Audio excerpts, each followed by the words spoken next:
Democracy has different pillars. Media is one, civil society is one, but judiciary is also there. And today, I feel sometimes that our judiciary needs to be more vibrant and active. Of course, politicians like me, we don't want to see an active judiciary, but the Indian in me would like to see checks and balances in our system. तो नेता बनकर मुझे control करना है सब चीज को, लेकिन हिंदुस्तानी अगर मैं हूं तो मुझे चेक्स एंड बैलेंसेस का इंश्योर करना पड़ेगा. इसके लिए डेमोक्रेसी में आप सिर्फ पॉलिटिक्स को रखेंगे, इलेक्शंस को रखेंगे तो नहीं होगा. मीडिया का दरकार है, सिविल सोसाइटी का दरकार है, जुडिशरी का दरकार है, और हाँ, इलेक्टेड रिप्रेजेंटेशन का भी दरकार है. लेकिन हमने क्या किया है इन आवर कंट्री?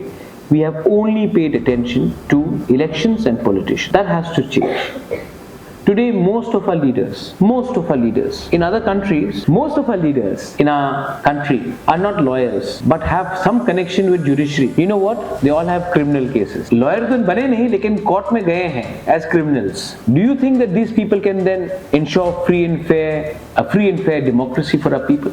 जिसने संविधान को तोड़ा है वही आज संविधान का बात करता है. So we are also a nation of hypocrites. अभी कोई सवाल पूछेगा, अरे लेकिन प्रद्युत आपके पार्टी में भी तो लोग हैं, लेकिन अगर मैं आज सच नहीं बोलूंगा तो सच कब बोलूंगा? And when you admit that you are not perfect, when you admit that you have also got flaws in your own setup, that's when you become a better human being, a better leader. A person who does not admit that there are mistakes and does not admit to his own personal mistake or her own personal mistakes, how do you go beyond? So I believe that we need to innovate, inculcate and introspect in our legal process.